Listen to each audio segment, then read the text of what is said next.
অনেকদিন ধরেই মনে মনে ভাবছিলাম যে সি ফুড খাবো।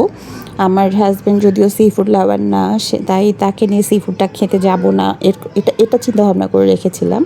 তো গত শুক্রবারে আমার বোনের হাজব্যান্ড অফার করলো যে আপু চলেন আমরা নীলা মার্কেট যাই, সি ফুড খাবো। তো আমিও রেডি হয়ে গেলাম। আম্মুর বাসায় ছিলাম, সেখান থেকে আমরা সবাই মিলে সি ফুড খেতে গেলাম নীলা মার্কেটে।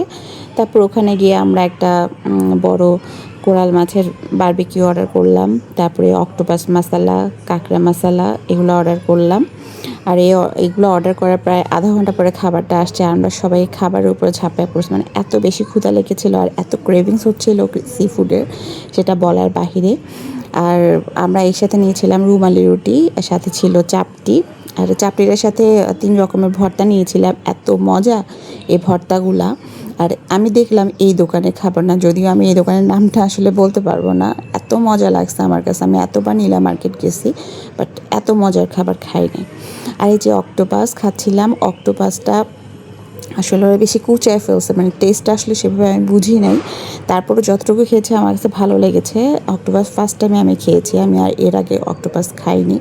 আর কাঁকড়ার মশলাটা নেওয়া হয়েছে আমার মেজো মিয়ার জন্য। মেজো মিয়াটা কখনো কাঁকড়া খায়নি, সে টেস্ট করতে চাচ্ছিল যে কাঁকড়াটা আসলে কেমন।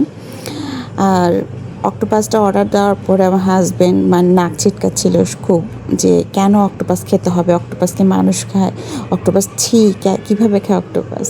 তো আমার থেকে এক হাত দূরে ছিল সে, যে অক্টোপাস সে আমি খাচ্ছি তাই বলে। এই তো আজকে ভিডিও এই পর্যন্ত। আর ভিডিওটি ভালো লাগলে অবশ্যই লাইক, কমেন্ট এবং শেয়ার করে পাশে থাকবেন। আল্লাহ হাফেজ।